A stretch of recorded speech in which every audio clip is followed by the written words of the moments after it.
So, Yes. hello everyone. Boa noite a todos.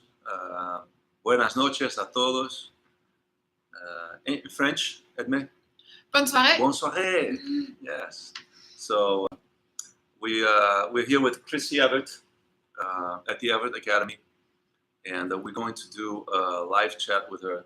We're gonna pick her brains a little bit and talk a little bit about tennis, about her incredible career, her incredible personality, the way she handled things for so long, and being so successful in tennis at the very top. So, Chris, you're talking to an audience in Brazil. There's a lot of Brazilian people here. Hola. Oi, in Brazil. Oi. Oi. Yeah, First hola, thing too. I Yeah, hola. got the first thing wrong already. No, it's almost the same. Spanish and Portuguese are quite the same. So we're also probably going to get some people from all over the place, so who never knows. And we have some mediators. We'll have some people that can bring us some questions. So if you want to, chat with us, you want to talk a little bit, not a problem. Just send your questions through the chat, and we'll get it over here. Vou falar pouquinho em português para as pessoas entenderem. Bem-vindos, boa noite a todos. Estamos aqui com a grande campeã, Chris Evert, dos maiores nomes do tênis mundial. É um enorme prazer estar aqui com vocês e com ela e falar pouco de tênis, que é o que a gente tem no coração, ok? E a gente vai fazer isso em inglês. Okay, Chris, so we're gonna... Are you gonna repeat everything I say? No. Okay. I'm good. just saying that would be like a 5-hour podcast. Okay. No, Chris. So we're gonna talk a little bit, starting give people a little bit of the size of your career and the many things that you accomplished. So I'll start with the 18 Grand Slams. I'll start with 7-year number one in the world. 157 titles, and so on. I mean, the list is long, Chris. I mean, we could talk. But how did you stay for that long of a time, being so well prepared and at such high level? I was hungry. I mean, I think that's the one word that I would use to describe my ability to be so consistent year in and year out, week in and week out, every single match. I don't know if that's innate. I don't know if I was born that way. I don't know if I had a need for success, but I had the ability to win Wimbledon, and then the next day I moved on to Detroit. If that was the Virginia Slims of Detroit, then that would be my next goal. I didn't really look back. I had sort of amnesia. I didn't look back, and I didn't probably celebrate like I should have, maybe a little bit more. But on the flip side, because I didn't celebrate too much and enjoy that success as much, I moved on to the next week, and I just was very consistent. I think when I look at Martina, Steffi Graf, Monica Seles, I look at other champions, I think they were the same way. I think it's just something very elusive that's very special in a player. Yeah, there's another thing that I'd like to mention that I found it to be amazing, but you have the biggest percentage of winning in singles of men and women.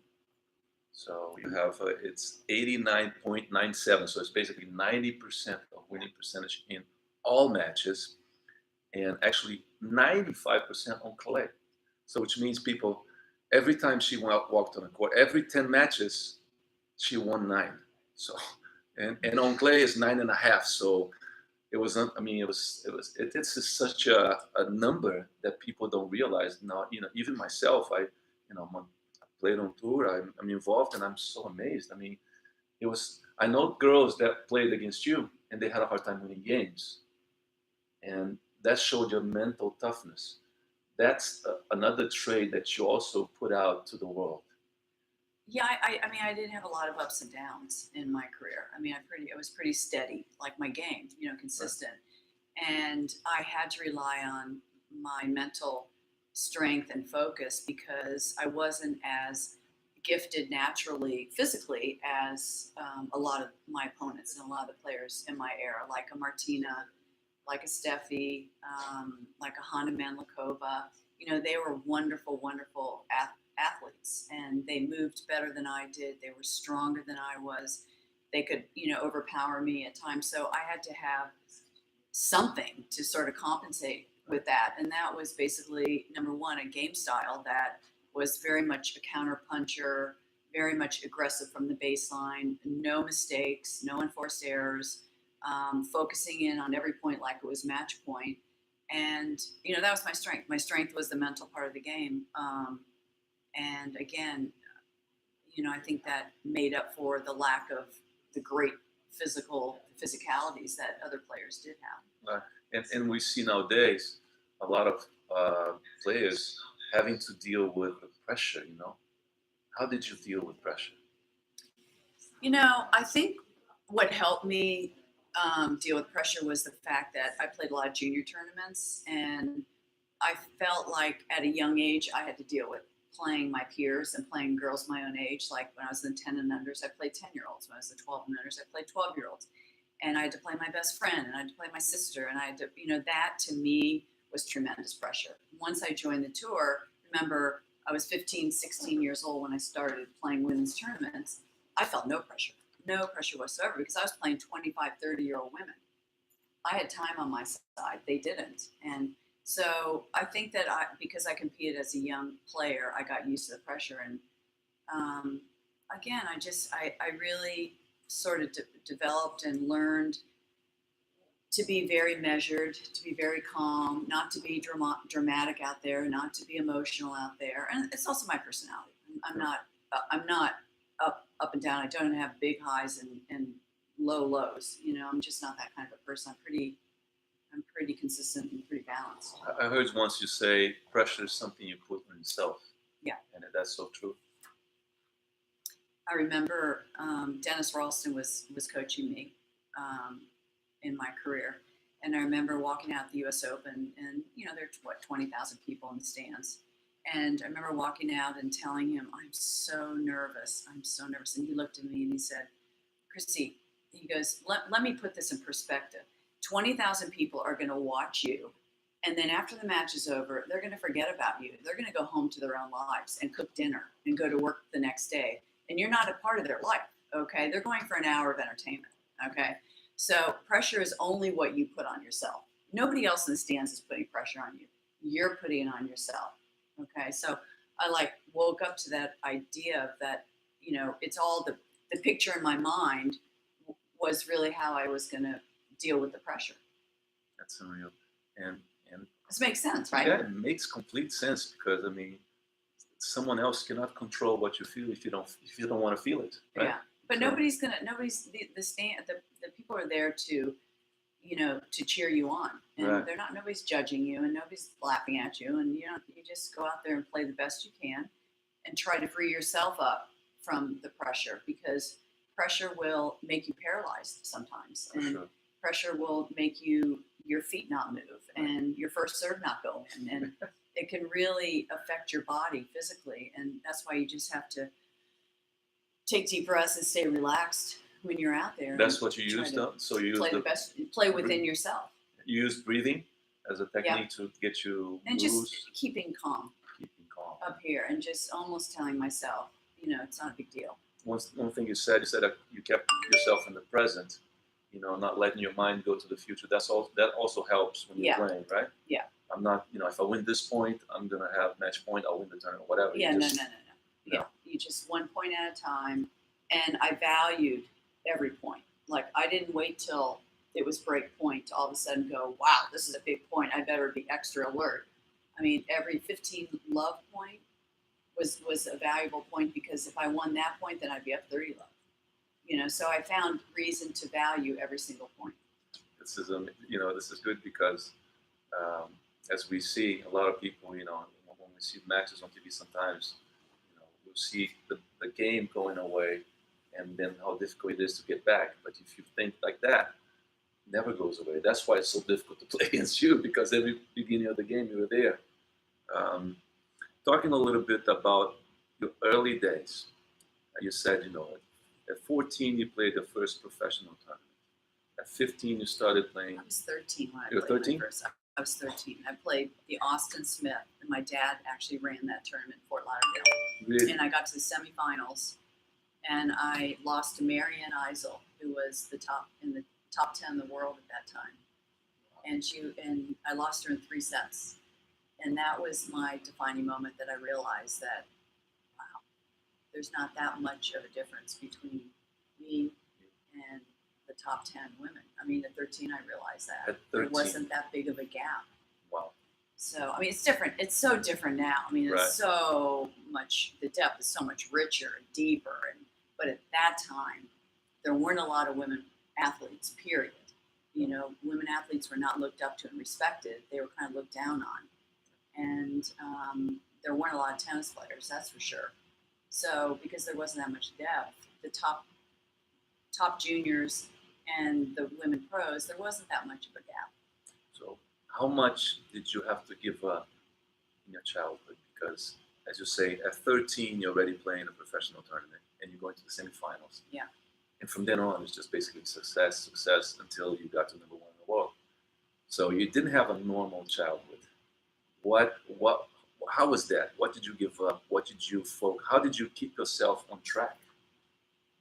It's a lot different now. Sure. Because back in the day, in the 70s, we could go to school, and we'd go to school from 8 in the morning till 2:15. We'd do school. We didn't play tennis the whole day. Nowadays, Right. It seems like to really become a good player, you have to put 3, 4, or 5 hours a day. And that's not only on the court, but that's also fitness, mental, But in my day, I could go to school, and I had girlfriends in school. And I hung out with my girlfriends and had nice lunches and had fun in PE. Then I went to Holiday Park. Then I went to the tennis courts afterwards, and I hit for only like 2 hours, in the afternoon. I gave up dances and basketball games and football games on the weekends because I was playing tournaments. So that's what I gave up basically. But I still maintained some friendships, and every once in a while I brought a girlfriend with me to a tournament, which was my mom let me do that, and that was kind of fun. So I mean, sure, you have to make sacrifices, but in my day, I don't think you had to make as many. And then, since the beginning, your dad was your coach. Yes. And tell me, why did it work? The differences, his profile, and this equation. It worked with him because he was a tennis professional. I mean, he played on the tour. He at one time I think was top 10, top 15 in the country, and so he knew what he was talking about when he coached us. Very often nowadays there are parents that really don't know what they're talking about when they're trying to coach their kids. Yeah, they watch TV and they see this, but they don't know. Read a book. They don't know the technique, and Right. they don't really know the open stance, the positioning, where your feet should be, and where your hips should be, and where your core should be. So my dad, I was very lucky. I had an advantage, first of all, because he was a coach, so he knew, he could teach me. And there are 5 kids in our family. I had 4 siblings. He taught all of them how to play. And there's a funny story that I always tell. Once I had become #1, I asked my dad. I said, "Dad, why did you start the whole family? Why did you start all of us kids playing tennis? Why tennis? Everybody." He started, and I thought he would say, "Because I wanted you kids to see the world, or I wanted you kids to set goals, and I wanted you guys to meet people, or whatever." And he said, "To keep you kids off the streets." Yeah. And the older I got, the smarter my dad got, because now I understand after having kids. He wanted us, #1, to be close to him. He was at Holiday Park giving lessons. We would go over there every afternoon, all 5 kids.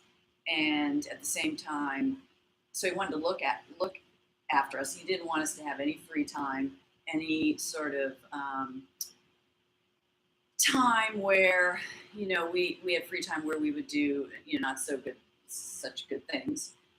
idle time. And he, at the same time, wanted us to have something to work on, to set some goals and to play junior tournaments and this and that. So, I think, I forget what your question was in the beginning, but I think the way my dad and I worked, because it's a very sensitive issue. It's a fine line between a parent and a coach.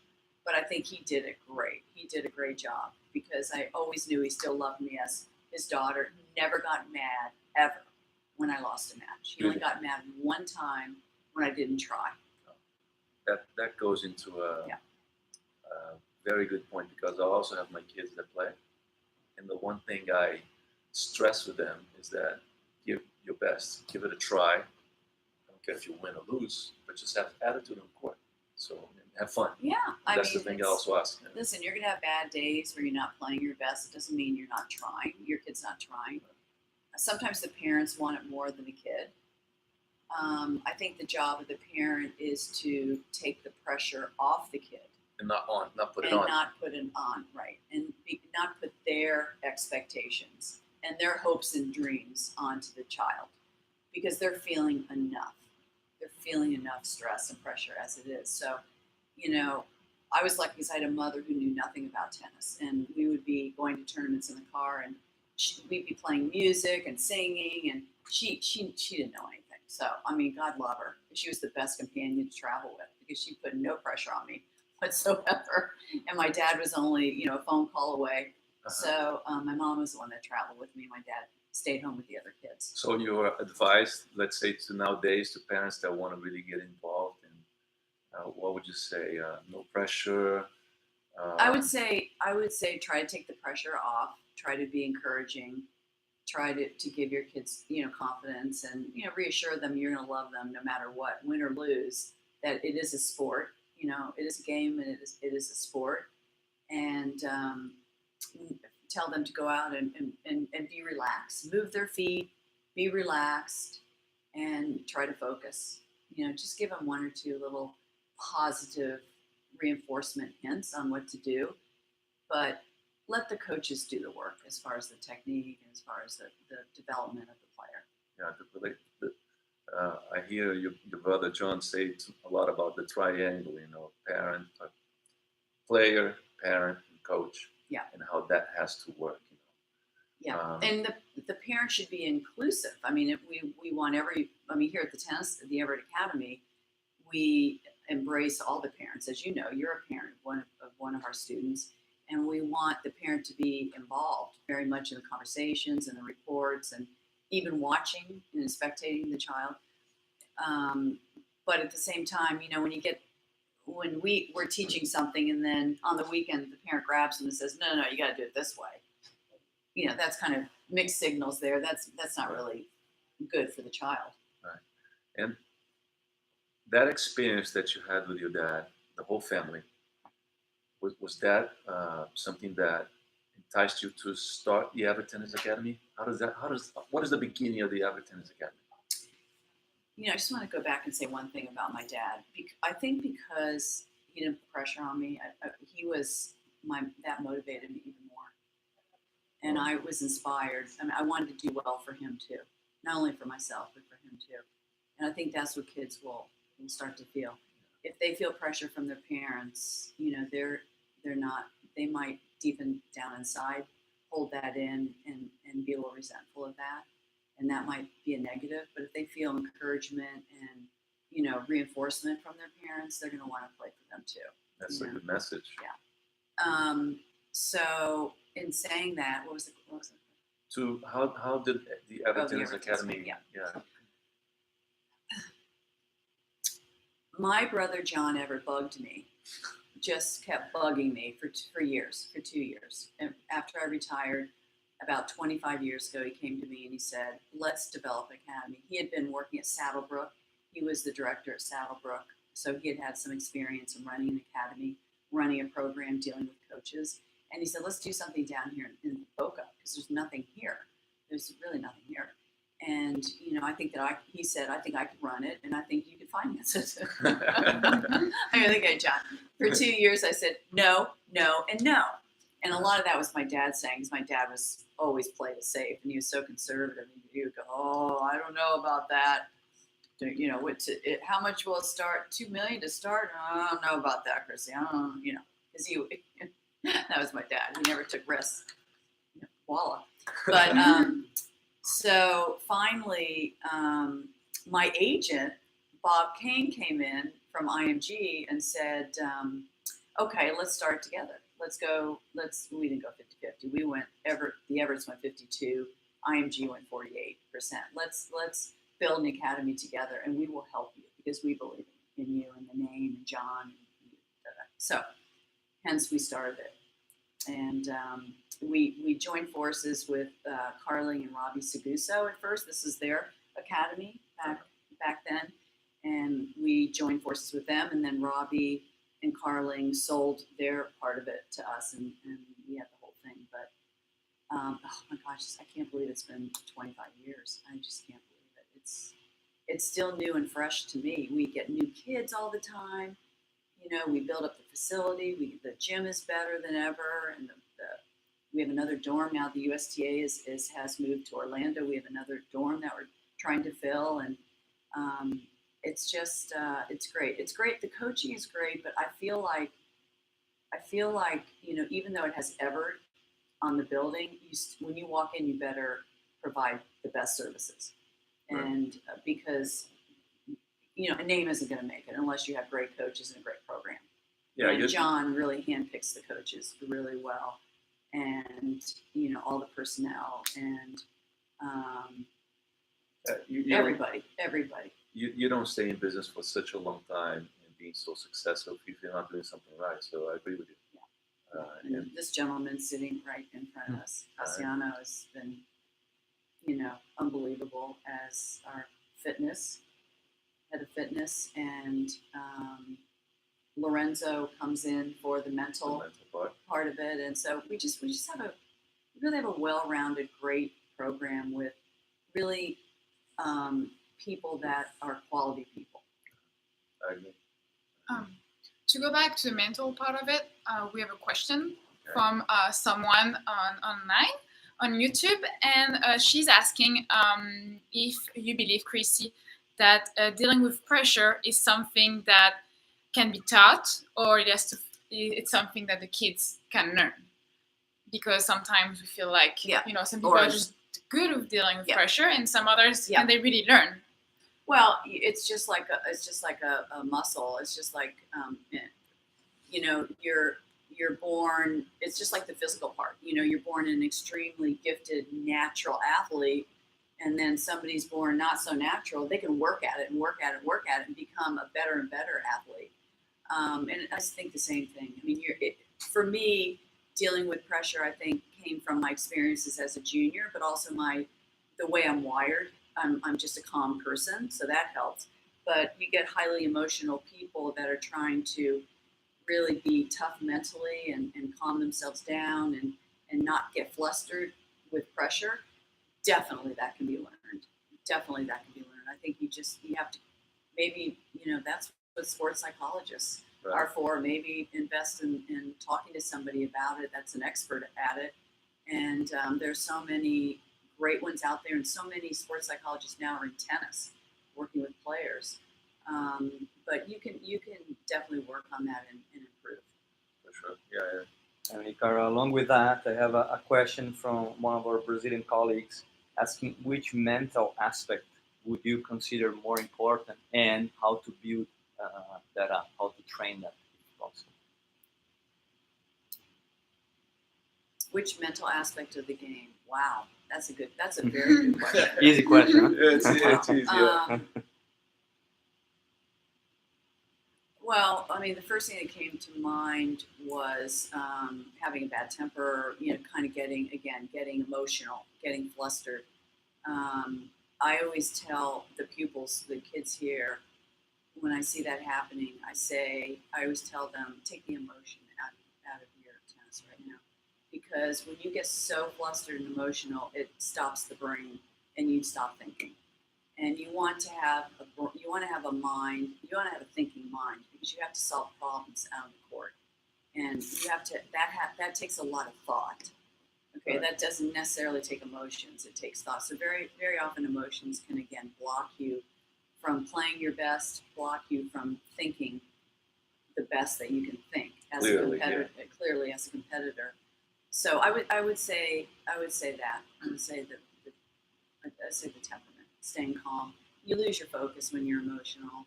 I mean, so many bad things can happen. You can just lose control of everything. Yeah, body language goes down. You Yeah. know, you start talking to yourself too much. Yeah. And there's a roller coaster. It's like a train wreck, you know. So catch it. And that's what probably going to a sports psychologist will help. They'll maybe give you little tricks, you know, little tricks, tricks to do. Go back to the fence, fix your strings, towel off, take a few deep breaths, and change the picture in your mind at that moment. Right. I like to say that the tennis player has to have the ability to zero his mind once something happens. Yes. Yeah. The other thing that I think paid off for me was positive thinking. Whenever you're negative out there, chances are you're going to lose the match. I mean, negativity never will help you and win a match. Okay, but if you don't feel positive and you're losing, you got to bluff it. Yeah. You got to kid yourself. You got to tell yourself that I still can win this match. My opponent, you know, I used to say, well, if somebody was beating me, I used to always say, well, I know I can get better, and I know they're not going to get better. You know, they can't play any better. They're playing great. Yeah, Look at the score. They're up 5-2. They must be playing great. Better than this, they're not going to get. Yeah. So they can't play any better. So their level might drop. You know what? I can get better. That's true. And that sometimes that you can pull out a match like that when you're losing. For sure. When you find in something about the development of the academy, how do you see the development of kids from, you know, early age, you know, 10, 11, 12, 13, 14, 15, going through most of the juniors. Then when they get to 17, 18, they'll have to make a decision in, you know, following their dreams of playing professionally. A lot do. And most of our kids will have, you know, the dreams of being you know, Federer, Nadal. And we as parents, we have to be realistic. I've heard you say that word too, realistic, which I like it very much. But we don't want that dream to go away. So it's a fine-tune, how do we do that? You know, I'm not saying you're going to say, you know, the answer for everyone, because each case is different, but how do you see the development of the player and the option also of going through college? You know, education, going through tennis. I went to school, university, and then I went to play the tour. So for me, it worked quite well. I feel like more and more players are doing that. Yeah. For sure. Go ahead. So how do you see the development that and tying into the strategy of the academy? The academy has an online school for kids that want to, you know, travel more, and it has a school next door. Right. So we have two good options at the academy. Yes. And like you said, nowadays it's not like your young days when you just played in the afternoons. Now they play morning and afternoon. So how do you see the whole picture to develop? That's about 10 questions in one. Thank you so much. We'll go through how you want them. Gosh, and where to start on this? Okay, let's start with the college aspect. The thing that I'm really proud of is the Evert Tennis Academy. When 100% of the players who have graduated here have gone on to college and with scholarships. That's an unbelievable track record. So it's like we've had also, 10 to 15 maybe players that have made the ATP tour and the WTA tour that have turned professional. I always feel like you can tell at about 15. You know, I don't think 17, 18 is too late. I think you can tell at about 15 if somebody is primed to be a professional, and you can tell by their game, and you can tell by the quickness of their feet, and you can tell by what kind of a ball they hit, and you can tell by their mental attitude, usually at about 15. Maybe for boys it might be at 16, but for girls for sure 15.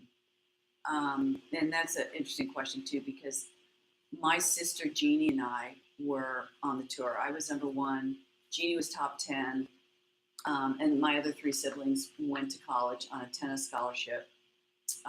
Played number 1 for their colleges. My dad never had to pay a cent. He was very happy, coming from a kind of a lower middle class family. You know, we didn't have a lot of money. So as proud as he was of me being number one, I think he was honestly more proud of the fact that they played number one for their respective colleges. And they got the college experience, you know, and they got their education, and they still played and competed, which was great. Me, I was number one. Then I didn't go to college. And I mean, that when you talk about sacrifices, that's a big sacrifice, because you're missing the social aspect of being with kids your own age, you know, which was probably part of the reason why, you know, I've been the greatest with relationships in my life, because quite frankly, you know, when I was on the tour 16 years old, I was put on the tour with 25, 30, 35-year-old women. Right. First of all, it's not a mixed group. Okay, there are no men on the tour. And second of all, they're a lot older than I am.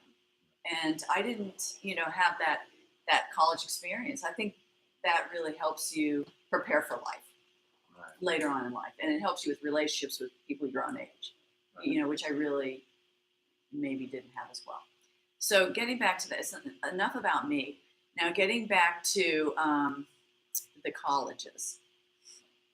I think whenever kids come here, they usually come full-time boarders, usually around 12 or 13. And, well, actually, they're not full-time boarders, but full-time kids. And we always ask, what is your dream? What are your goals?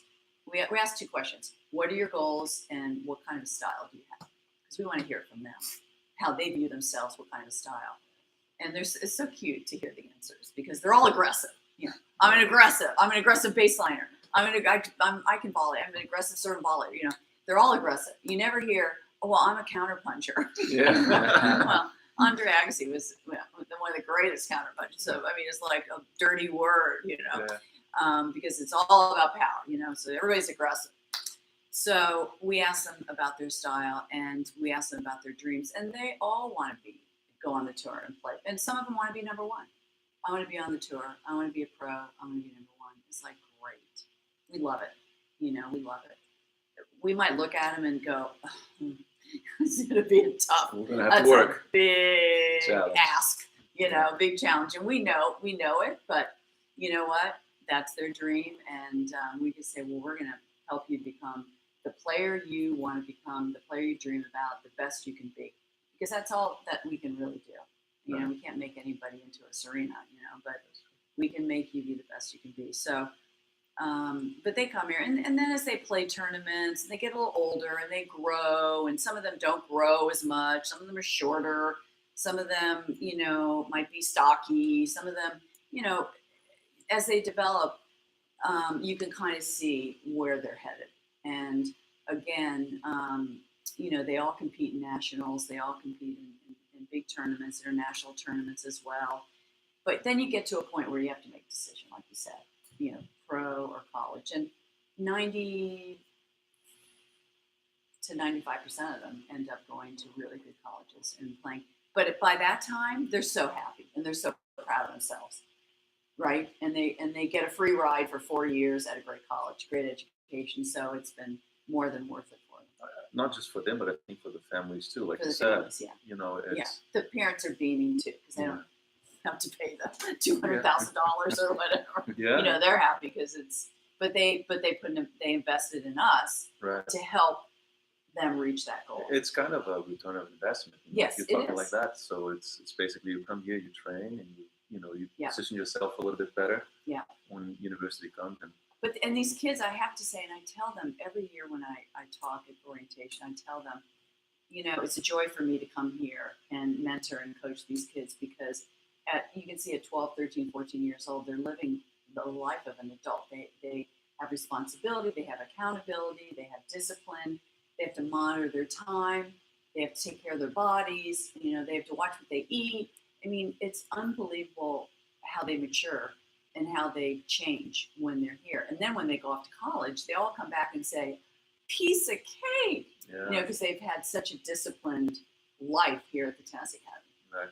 And the nice thing I think about the structure you have here is that, you know, the dorms are basically 5 steps from the courts.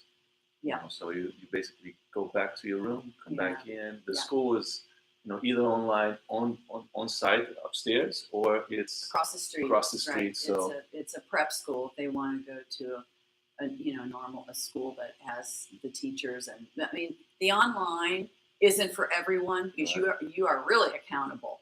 You know, so I think we have like half the kids online upstairs and half the kids just walk across the street and go to both prep, right. which is a great school too. It's And they work with us for the hours. They go to school from like 10:30 to 2:30. They have 5 courses. They do everything, you know, properly. But the kids play in the morning from 7 to 10 and do physical training, physical fitness as well. Right. And then in the afternoons they play matches. So it's a full day. Yeah. The routine then is what, 3 hours in the morning. They'll play 2 times on court, 2 hours on court, 1 hour conditioning. Yeah. School, and then 2 hours from 3 to 5. Yeah. And usually we play matches 2 out of 3 sets. And sometimes it's 3 to 4:30 and they're done. They play a really good hour and a half. And, you know, then they have an hour of, they have an hour of, what do you call it when you're studying for, study hall. Yeah, study hall, sorry. Remember, I didn't go to college. An hour study hall. And they eat and then, you know, lights out, I think about 10 o'clock. Just to make sure, you know, you guys can throw in questions. Yeah. Whatever you have, you know, in mind. Também em português, se quiserem mandar algumas perguntas em português, pode mandar, que a gente tem tradutor aqui. O Cassiano está aqui junto com a gente e está de olho. Então fiquem à vontade de mandar alguma pergunta. Do we have any questions to go through? Or no, okay, good. No, I have a personal question to Alon. Okay. I remember reading a book from Vince Lombardi called "What It Takes to Be Number One," and my question for you is this, Chris: what it takes to be number one? It doesn't matter in the field. I think all the winners, they have something in common, you know. So simple question. Come on.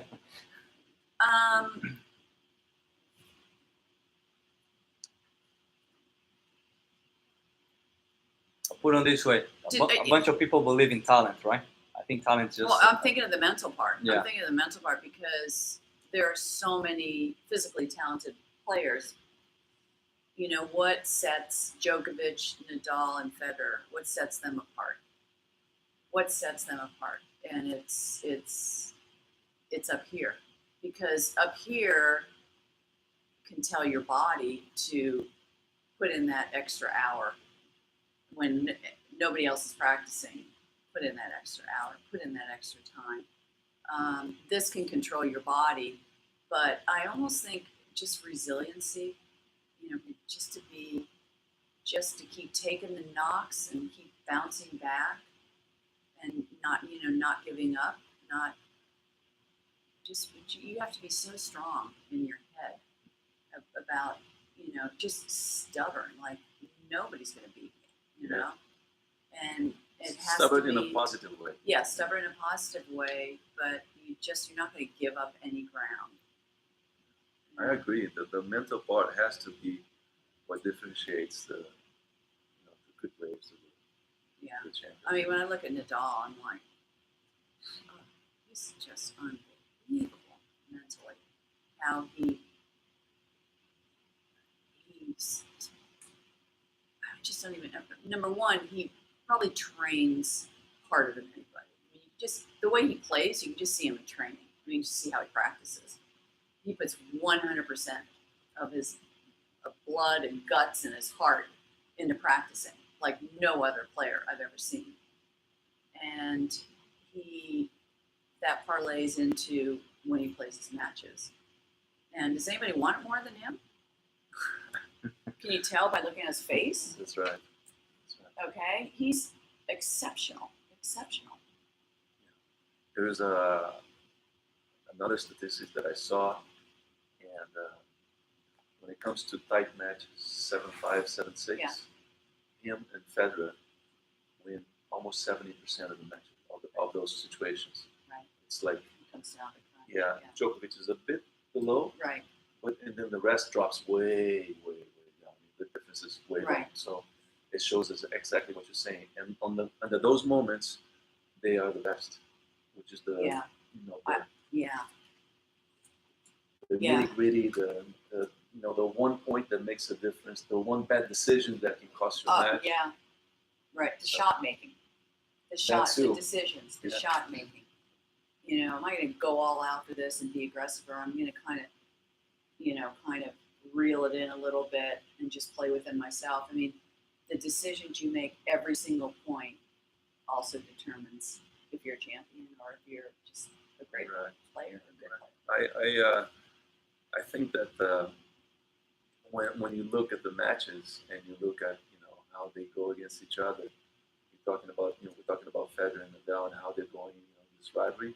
I want to just touch with something of your rivalry, which was one of the, if not the greatest, one of the greatest rivalries with you, Martina. But I always saw what it did for both of you. You guys were always Pushing each other. yes. It was a positive thing. You guys didn't want to lose to each other, but I mean, Right. at the end, it's like, well, next time I have to do something different. Next time Yeah.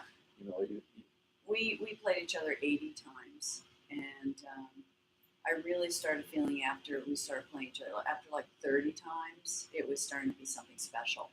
And when we walked down the court, I could feel the anticipation of the fans, like this could be something special, and this could go on for another 5, 6, 7 years. I think the beauty of our rivalry was that the striking contrast. We had some unbelievable matches, yes, but we had some duds too. Yeah, we had some duds.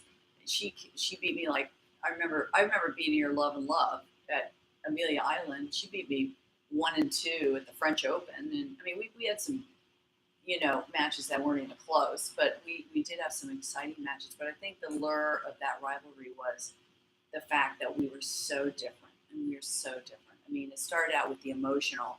She was, when she first came on the scene, and I tease her about this. She's a good friend of mine, and I tease her about this. But I go, Martina, we're crying on the court. A lot of these matches, you're just kind of crying,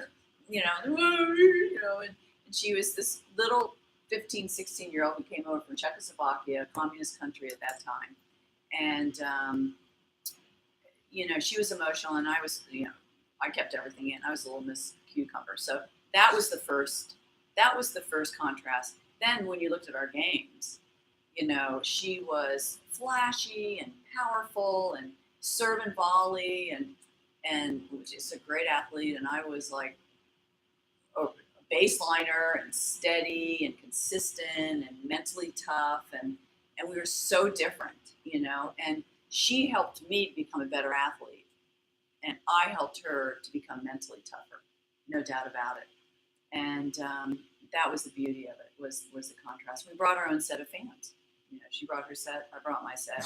And I think it transcended tennis there for a while. For sure, transcended tennis. I mean, made tennis, women's tennis just was, I think it's a different chapter after you. We've missed that in the last 15 years. I think 20 years, there really hasn't been a rivalry on the women's side. But that's where Nadal and Federer, that's the beauty of that, because it's the same thing. Right. They're so different, and they each have their set of fans that hate each other. You can see it when you look online. It's like, That's whoa! It's so funny because if I'm commentating and I say something nice about Federer, I get hate from the Nadal fans, and then if I say something nice about Nadal, the Federer fans are on me, and it's like, geez, you can't win. That's right. Can you like both of them? Hello. Yes, that's right. And bringing it nowadays, how do you see the women's game nowadays? How is that? What it takes to be successful nowadays on tour. Well, it's, again, I admire these athletes. They are, they physically work so hard. You can tell the women. You look at Wozniacki, you look at Halep, Kerber, and those are the top 3 right now. And Naomi's right up there too. But you look at them, and you can tell how hard they work physically. They do not blow you off the court with power. And I think the beauty, what I like seeing is, for so long, was only about how hard you could hit the ball. Now it's about, if you look at who won the Australian Open, Wozniacki. Who won the French, Halep. Who won Wimbledon, Kerber. Who won last year's U.S. Open, Sloane Stephens. They're all baseliners. They all rely on foot speed and placement and consistency. And yes, they're strong. They're physically very strong from the baseline, but they don't win outright. They don't hit outright winners and win the points as early on as, say, a Serena or a Venus would. And, I think that it's nice to see a change because it's encouraging. It was disappointing, or I think discouraging there for a while, that if you weren't strong and powerful and hitting a lot of winners, you weren't going to be at the top. And now I think it shows that you still can be at the top. Right. So it's a nice change, and I think that's where you're going to get the rivalries, because you're still going to get the power players playing the counter punchers, which makes it interesting. But I would like to see a rivalry, or I would like to see a player that sets themselves apart from the group and starts to dominate a little bit more than what we've seen the last 5 years. I like to see that. Yeah, because you know what, we can't rely on Serena and Venus to carry the torch. They've done unbelievable things for women's tennis the last 20 years, but we can't rely on them to do it for the next 10 years. So somebody's got to step up. That's true. That's really true. How do you see the ending of Serena's career and the impact that it will have on women's tennis? Because she's such a iconic person. Sure. Well, let's put it this way: when Bjorn Borg retired, I thought the world was going to end. Right. I don't know. I mean, he was like the Beatles. I mean, this guy at Wimbledon had to have 8 bodyguards, and he was such an idol, and he had so many fans. And when he retired, it was like death. It was like, what the heck is going to happen in men's tennis? Picked up right away. Connors, McEnroe, Lendl, Becker, picked up right away. No one person is bigger than the sport. That's a good answer, because a lot of people think, saying, No. when this guy stops, tennis is dead, and no one's listening. The worry that I have is if Serena, Venus, Maria, I mean, no matter whatever you say about Maria, she's still a huge draw, Maria Sharapova. For sure. So it's like, are the 3 of them going to retire around the same time? That might be a little bit tough, but I think that we have a great core group of women. When you look at the top 10, and you've got Naomi, who's so young, and she's only going to get better. Sabalenka is looking really, really good. I think you've got a new crew, a new really bright futures, and women's tennis will always be very solid, very solid. And thinking about that, is there a difference to train boys and girls? There's an adapt. How can you adapt? I mean, physiologically, there are differences. Mentally, there's how do you see Well, that? I think I don't think mentally, but I think physiologically, there are differences between the way boys are. I mean, they're built differently, boys and girls, and boys have a lot. They have a live arm. Live arms. I was just how you say and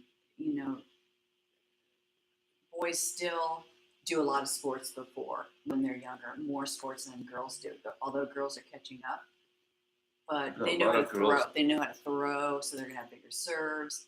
They know. I mean, they just have better pronation, and they have their core and their hips are a little differently positioned than girls, and they can play a little more open stance and get a little more power and. But I mean, So I think physically there's a few more changes. I don't think mentally. I think mentally, it's the same. Mm-hmm. It doesn't matter if you're a female or a male. Right. Okay. So there's still a slight difference though in the physique, I think. But I'm not not an expert on that, so I'm just speculating, guessing. The area here where the academy is, for me, seems to be like the heart of tournaments for Florida. There's so many options to play very close by. As a personal experience, my kids haven't gone more than 30 minutes to drive anywhere to play. Yeah, it's the mecca of tennis. I mean, so I think California and Florida are both, right? The mecca of tennis. And you're from this area too, so in this area, South Florida especially, I mean, you have Miami, you have, Coral Gables, you have Hollywood, you have Palm Beach, you have all, tennis, you can play 12 months a year. Yeah, the The weather. weather. And that's why California and Florida still are the two most popular states to play tennis, because you can get up, put on your t-shirt and shorts and go out and play tennis. But we want to get more kids to play tennis, because I feel like a lot of our kids have gone to team sports. I have 3 boys, and I know they all went through team sports, and they all soccer and basketball and t-ball and lacrosse, and there's something to be said for team sports and camaraderie. There's a little less pressure. You've got so many kids that you're not going to feel like you're just one person on the other side of the net. It's not the same pressure, I think, as an individual sport. But you get to hang out with your friends. And I think tennis, it's more difficult when you're younger and you go out there, and unless you do a lot of team sort of matches, and you play doubles, and you have clinics where you're all participating together, you got to make it fun for the kids. And tennis really didn't have that element of fun before. Now I think we're starting to see tennis sort of a resurgence with the smaller rackets and the bigger tennis, the Nerf tennis balls, and the Adapted to the smaller young ones. courts. Yeah. And, they're starting to make it kid friendly, a little bit more kid friendly. But for a long time, as when I was 6 years old, I was using a regular size racket, and that's how I developed the two-handed backhand, because I'd hit a backhand and the racket would fly out of my hand. And my dad said, "Do you just want to try pulling with 2?" Nobody heard about it. Yeah. So I started hitting with 2 hands, and then that later developed into my best shot, because the racket was so heavy. And talking about playing, I see you on court quite a bit. Oh, me? Yeah. Still, as you come here in the morning, you go see practice. You're there. You like, and you're still very competitive. I'm not. Since I've retired from. I haven't really retired. I've retired from tennis professionally, but I still do. I work broadcasting with ESPN, and I still do my charity work, and I still have my tennis academy. I'm not a kind of lunch and doing my nails kind of girl. Like, I'm not gonna okay, I've got enough money to live on, and I'm gonna go to lunches with my girlfriends and get my nails done. I'm not that kind of a person. I need to be busy. I need to still be challenged. Right. And I think we all feel that way. Yeah. Don't we? Oh yeah, I'm busy here with 4 questions. Okay. Oh, let's go. Going back a little bit on the women's tennis, would you say that nowadays female tennis is more competitive? No, I don't. I think it's always been competitive. I don't think competitive is the word. I think the athletes are. And look. We had great athletes in our day, the Steffi Grafs and the Martin. We had great athletes, but now I think the science and the training and everything's so much better, so much more intense. So I think. And the players hit a bigger ball. The players move better. So I think everything about tennis nowadays is bigger, better, stronger. But I think as far as the mental side of the game, I don't think has changed at all. No.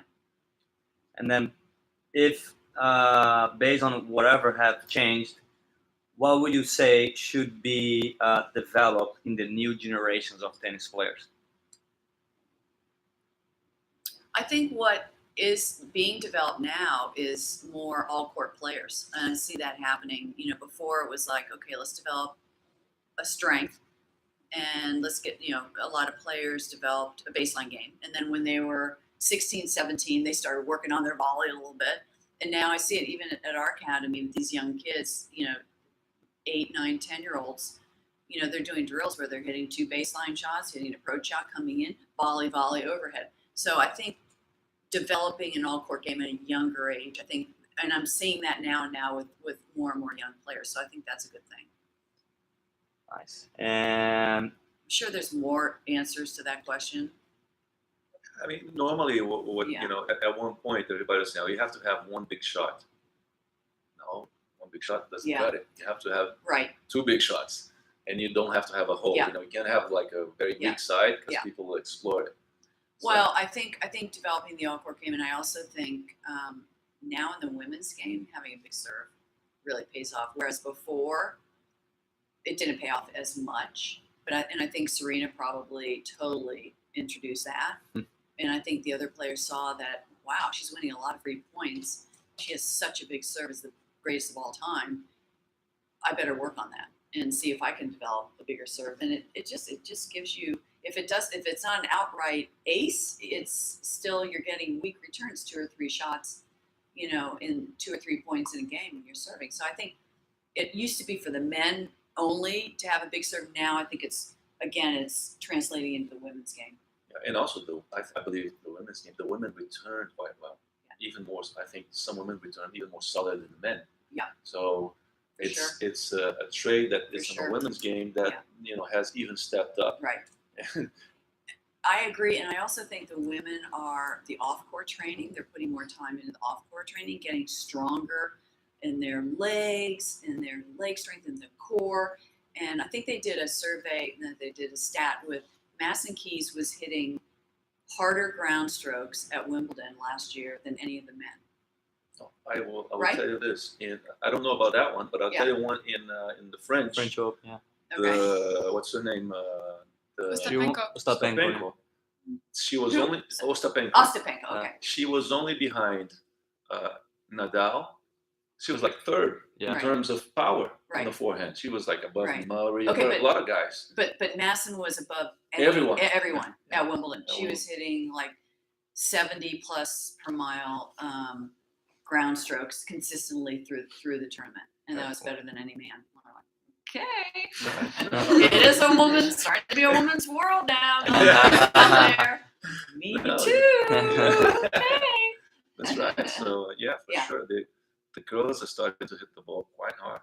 Yeah, and I think that's and you would know that. I think it's just in the gym doing weights, you know, building up your body. I think probably again it's taken a long time, that stigma of women with muscles, you know, just really now the last 20 years it's attractive for a woman to be fit, to be muscular. You know, that's sexy now. You know, whereas I'm telling you, my day it was like, oh, you know, it's looked down on, it's frowned upon. So I think women are realizing that there's more and more potential than they ever thought. You know, building up their body to be as strong as they can be. Okay, I still have questions if you want. Keep it coming. Keep it coming. All right. One of them is like around that age, 16, 15, someone 17, is the time that kid needs to decide between go college, go pro. How to figure that out? How to say, okay, that's it, I should follow. Well, you will know by your competition. I mean, you will know by how you're doing in tournaments. I mean, you know by the ITF, your ITF ranking. You know, you're playing a lot of. You're consistently competing, and I think you got to look at your numbers. You got to look at who you're beating, and Yes. you kind of get a drift. I mean, I think there's borderline. There's always borderline. I remember Cece Bellis when she turned pro, maybe 3 years ago, I guess, and she was like, oh, I think she had a great opportunity to go to Stanford. I want to say. Yeah, I think you're right. Stanford. She had a great opportunity. They offered her, and it's like she was like, well, should I do that or should I, you know, take a chance to turn pro? She was playing well, but it wasn't a shoe-in that she was going to make it. And in the last 3 years, you know, thank heavens, it was a great decision for her. She's had some big wins, and she's you know, ranked pretty high. But you know, it's borderline for a lot of players. If that's the case, Oh, the battery went down. Was it? Yeah. Where's the- Is Chris still live? Yeah, she's still. It went down. No, I'm still. Okay. oh, we're on again. Yeah. we're Hi, done. sorry guys, it was a technical difficulty. Yes. And I said to my brother John before I did this, I said, now John, are you sure the equipment's going to work? Nothing's going to break down. Is it? And he goes, well, he goes, we're not ESPN, Chrissy. And I go, no, you're not, John. Yeah. But anyway, we're back. So Yeah. I can't remember what we're talking about. The time to decide between pro and college. Oh, so I think a lot of players now are, if they're undecided, borderline, but not quite sure, they go to a good college. They go to a good college. They get a scholarship to a good college because they're still amateur. And they go and college tennis is really tough. It's good competition. It's great camaraderie. You get great coaching. A lot of these colleges have great coaches. So you try that. You try that for a bit. And you can always, after 2 years, after 1 year, after 2 years, go on the tour. Even some colleges nowadays even will allow a player to Correct. come 1 or 2 years, Correct. go on tour, and then come back again Correct, and yeah. pay for their education. So Yes. No, I heard that. They let them go for like 12 weeks a year or something. Play your tournaments. no, but actually now what they do, you can play like in the fall during the summer.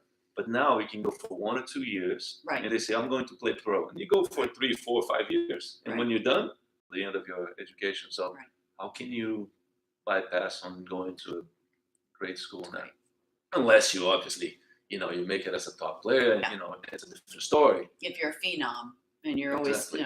number one in the 16s, number one in the 18s, number one in the ITFs, Right. and you start doing well in the junior Grand Slam tournaments, I think this also ties into what you said, that you need to be a complete player, as in having good technique from the ground, Yeah.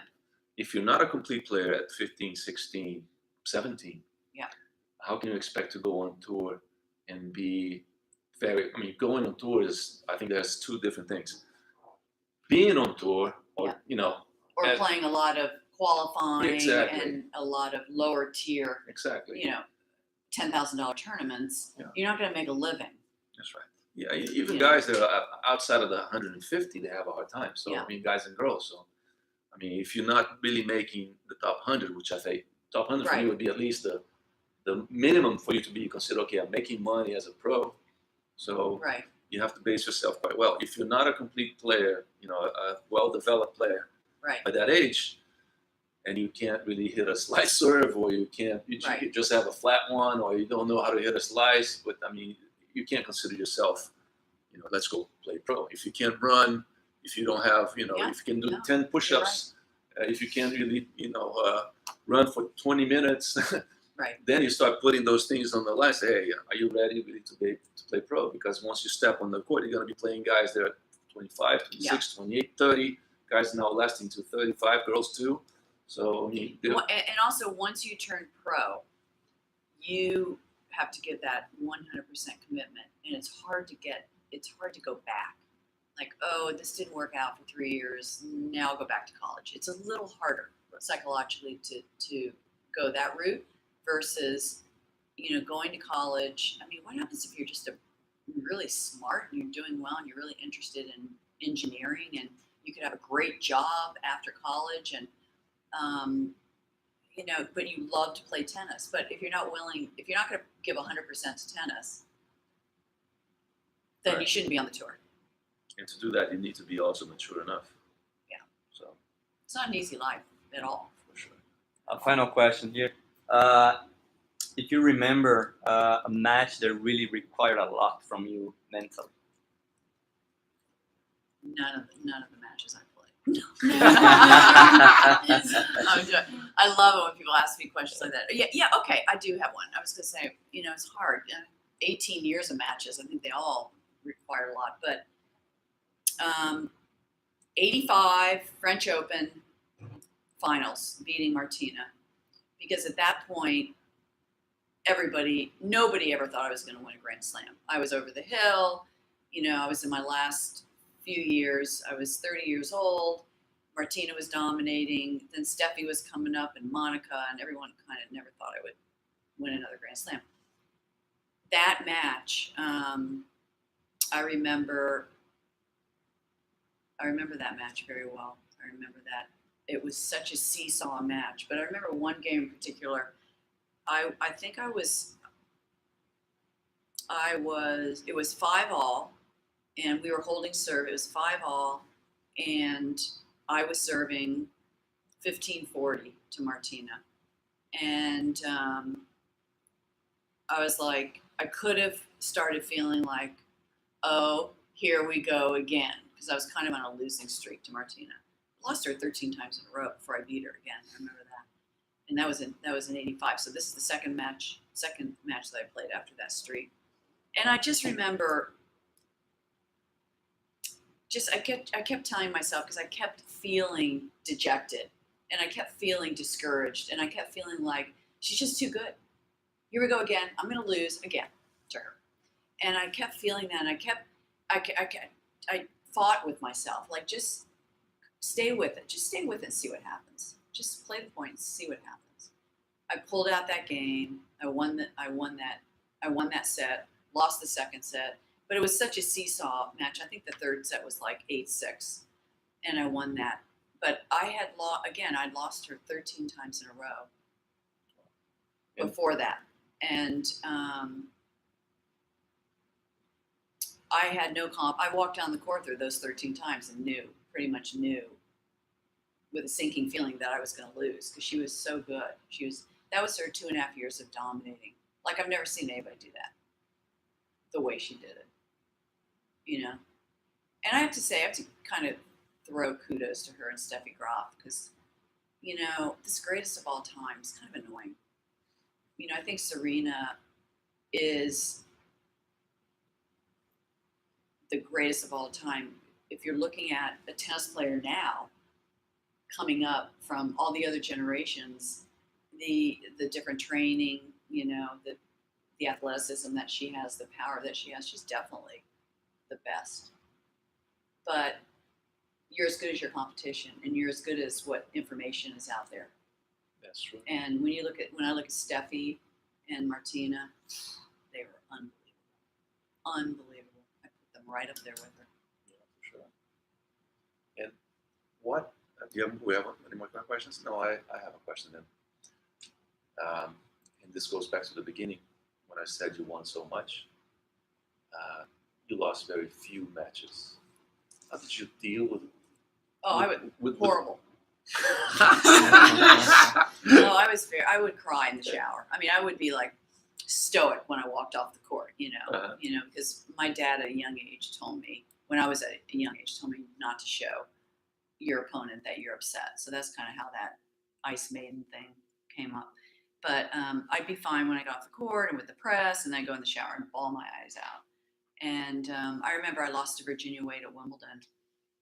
And I was so devastated that after that match, I stayed in my hotel room for 3 days in my robe and just ate. Really? Isn't that what girls do? Isn't that what girls do when they're emotional? They eat.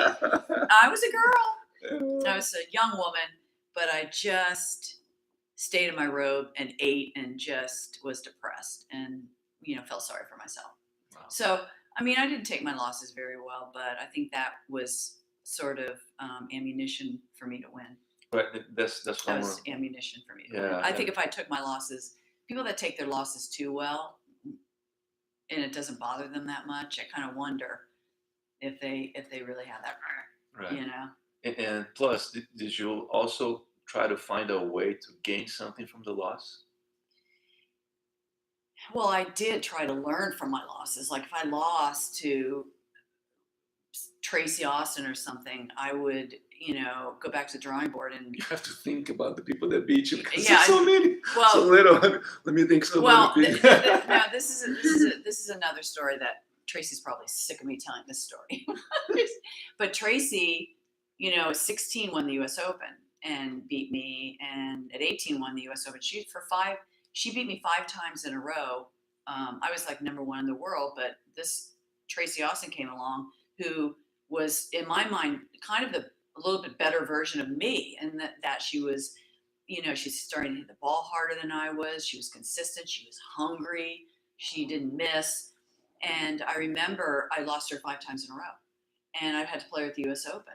And I walked into the players' room, and Pam Shriver's coach, Don Candy, said, "Well, what are you going to do tomorrow? How are you going to play her?" And I said, "I'm just going to play my game." And he goes, "Well, then you're going to lose." I go, okay, thanks. You have any suggestions? And he goes, yeah. He goes, okay, you both play the same way. You're both, counter punchers or whatever. He goes, you have to play out of the box. You have to get over your consistency, and you have to take chances, and you have to go for second serves, go for winners. You have to be the player that takes advantage of any short ball and come into the net. You have to drop shot her more. You have to play out of the box. You have to play aggressive. And I'm like, oh. Yeah. Anyway, I did. And I did the first set. I lost the first set 6-4, but I was thinking, I'm very close to playing the way that he was talking about. And I only lost by 2 or 3 points. So I go, I'm going to continue this. And so when she served, I returned, I tried to go for winners. I almost tried to go for winners on almost every shot and drop shot it and came into the net. No confidence whatsoever. It was like coming in the net, like the blindfold. It was like, oh my God, what's going to happen next? But, it put her off. She started missing a little bit with my variety, my newfound variety. Won the second and third, 6-1, 6-1. Wow. Never lost her after that. And it took somebody just to tell me something. It was like a rude awakening. Like, you can't keep playing a losing game against somebody. That was a lesson for me in tennis. And that's why with these kids, that's why I try to tell them, okay, you're banging balls from the baseline. You're playing great. Okay. You're losing 6-1, 6-1. Do you think maybe you could go to change your tactics a little bit? And maybe even though you don't feel comfortable, could you hit a short angle, or could you drop shot, or hit a lob, or do something to throw them off? Because you're going to get killed if you're playing your best game. That's right. And so you kind of got to learn that, the hard knocks. Right. But something interesting that would tie into coaching. What do you think about coaching?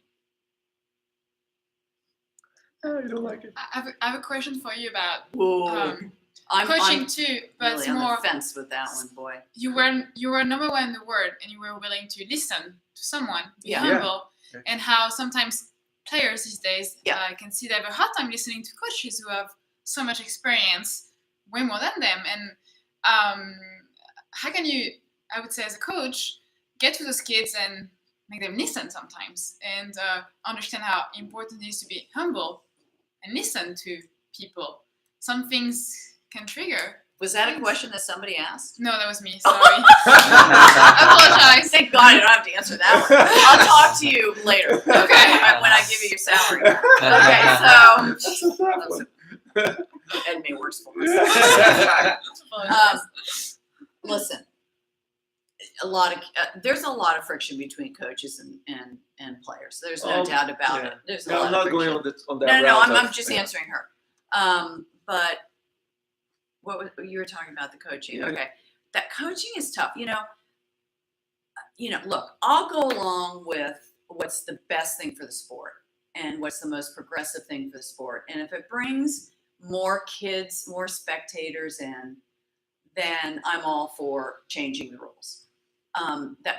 That's this person talking. And then this person over here saying, yeah, but it's an individual sport, and it's taking away the integrity, and the players should have to problem solve by themselves and, figure it out. Isn't that part of the game? So it's really a tough question. But I have to go along with whatever's better for tennis, and how are we going to get more people involved in the game? How are we going to get more spectators watching TV, which is very important, and crowds to come out and support tennis? And how are we going to, but I mean, if that's what it takes, then, I have to be, I will be fine with it. But I mean, I loved when I played the aspect of just being the only one that could figure things out, because that was my strength. But you know what? It's not about me anymore. But I when I was on the board of the ATP, we did a survey between the players. Yeah. And the top players, basically almost all of them, not all, but almost all of them, Said no, right? said no. One of them, I won't say his name. No. You know him quite well, but he came to me and said, "Why do I want someone coming on court and calming down Goran Ivanisevic? I know. Let me deal with him over there, Yeah. just I one on one." But then I hear, another top player nowadays say, I pay a huge salary to this guy. He's with me 24 hours a day and he can't say a word. So No, those that's are true. two things. That's true. But And when you look at like golf is an individual sport, but they have the caddy travel, following them around, carrying their, So, I mean, it's like and the caddy's talking the whole time. So in every other sport, when you kind of look at it, they are being coached. So why not tennis? But again, if it didn't have anything to do with bringing in more people to sport or TV ratings, I would say status quo. I love the integrity of it. I love the problem solving that a player has to deal with. But it looks like it's not going in that direction. Well, Chris, thank you. Time to go. Yes. Okay. But one last thing. Just a message. I think I would like to hear from you. A message for parents that are wanting to develop their kids, wanting for them to experience tennis as more of a sport, as a lifestyle. Yeah. And you've gone through A through to Z on tennis, and well, I think that again, I go back to the way my dad thought about bringing all of his kids up. He's the man I admired most of my whole life, and he didn't have aspirations to bring up a number one player in the world. He didn't even think about that when I was 5 years old, and he wanted all of his kids again to have something that they could do after school and sink their teeth into and enjoy and have friends at the same time, have that camaraderie, learn discipline, learn hard work, learn good sportsmanship, and learn those qualities while playing tennis also. Bringing the family together was the most important thing to him, and then learning those qualities and learning how to compete, and he thought that would help us throughout life. And values are very important, and that's what we try to do here. I mean, not that I'm trying to promote the Everett Academy, but I kind of am. Yeah, no, I kind of am. Yeah. I mean, that's what we try to promote here. Which I think it's important to state that, because although you want to have a number one player, you want to have a great individual who's going to be, what you put into. I mean, you get out of what you put into something, basically, and you are accountable. You are accountable. And there are no shortcuts in this tennis. Just like in life, it's very much like life. Yeah. You're down and out in a tennis match, you can still pull it out and win. Down and out in life, you can still pull it out and win. There's a lot of correlations, similar challenges in life than being an athlete. Well, thank you very much. Thank you. Enjoyed it. Thanks for everyone for being with us. Obrigado a todos por terem participado. Thank you. Yes. Enjoyed it. Thank you. Ciao, gente. Bye, guys. Thanks for listening. Hope you got something out of it.